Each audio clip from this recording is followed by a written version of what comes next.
okay, I guess you do need to have a giant donut-sized hole on the top, but man, that is like the worst place to have a fight. Honestly, because you're asking for it, and his death is insanely cool. It's gory as shit, but man, that splat hit like nothing I've ever heard before.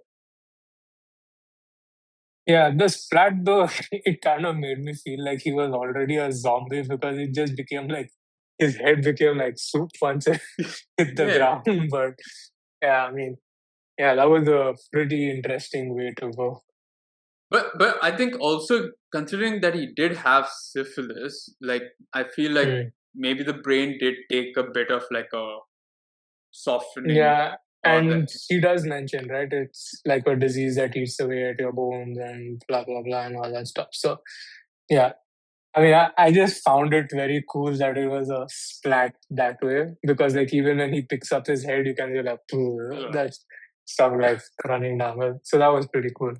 do you think what he encountered as a child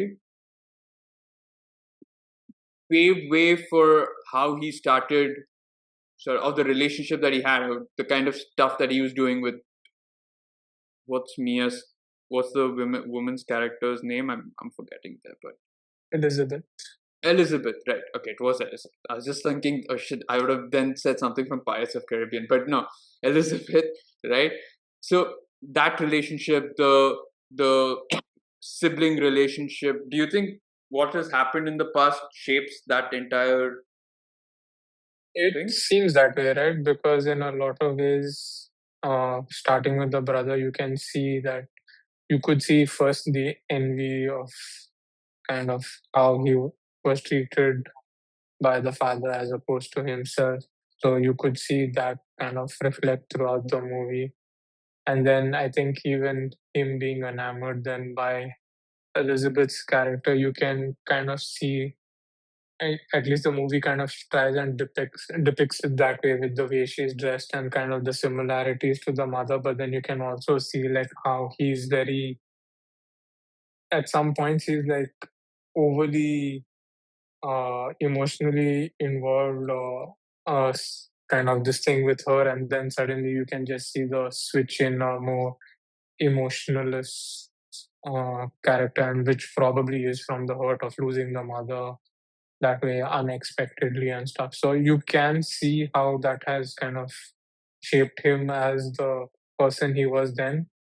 The only this thing I found which was kind of weird was like you mentioned earlier that the mother was no longer it was no longer to bring possible to bring the mother back. So you kind of wonder what was the driving force then after that because the father was gone, mother was gone. So the whole thing of surpassing the father in the medical field to kind of say like, aha, I've outdone you kind of thing is like I don't think there was anyone who was really bothered about it except for himself.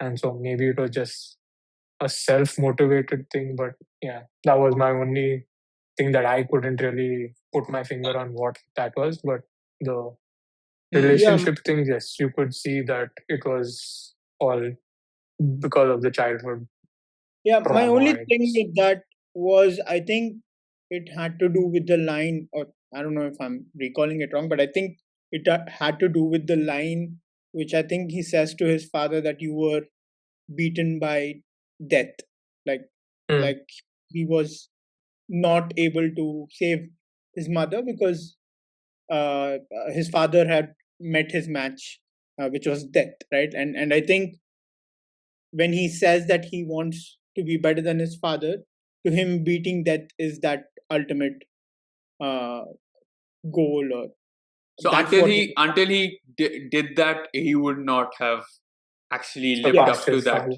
Yeah, lived up. Mm, surpass his father, or lived up to that quote or that proclamation. promise. Yeah, promise.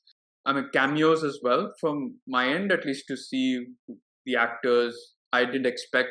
So we had, I think, the ship captain or whatever. He's Mm, someone I recognize from Sherlock, the TV show, the Benedict one. I mm, think mm, he comes in one of the more exciting episodes there as the villain. he's also Admiral Thrawn in the Star Wars Ahsoka series. If anyone's watched that, you have. I've watched few episodes where I don't know if I recall him from that. No, he's come in the recent one, and he's a predominant. He's there in the sort of animated version, but he then plays the real life version as well. And so he's essentially Mad Mikkelsen's brother. Oh, Yeah, interesting. yeah. So that's that's the easiest way, I guess, for people who haven't seen him. So that was there. Of course, Christoph Waltz, seeing him, that was pretty cool. Charles Dance as the father. He played the exact father that he was in Game of Thrones. They're like, gave him the script and said, "How do you want me to act?" And it's like, just the Game of Thrones character, just play the same. Do what thing. you did. Yeah, Yeah. but we'll just spare you the bathroom death in that and give you the better, more honorable death here. And then, of course, the old man in where the creature Blind. stays. Sorry, The blind grandfather. the blind the eventual blind. I don't think initially he is, right? No, throughout when the creature was there, he was blind. Oh, even when he was like patting the I thought he could see, or maybe he was losing eyesight. I don't know.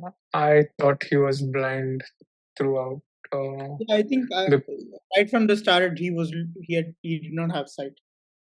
Okay. All right. Fair. So yeah. So obviously he's a very well-known actor.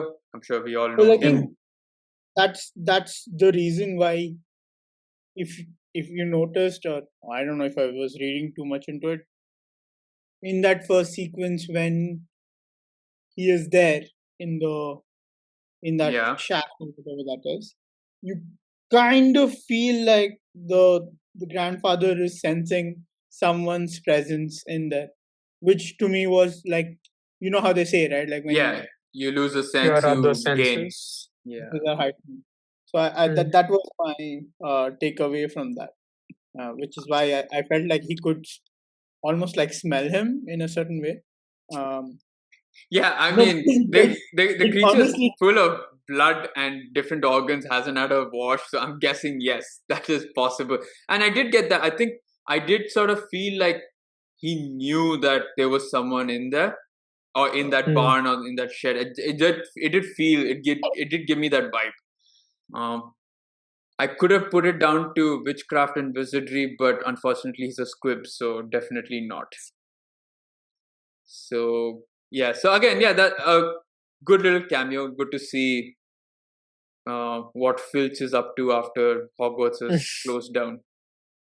So do you think he was trying to burn his failure, like set fire to his like he thought it was a failure of an experiment? I think so. I think that he thought it was a failure, and so he wanted to kind of destroy everything, because I think his brother had come with that invite to kind of then show whatever that council is, or so the medical college is ready to listen to them. Yeah, fair. And okay. Yeah. So I think it was only till he actually was going to touch the place that he figured out that he learned another word besides Victor. So yeah.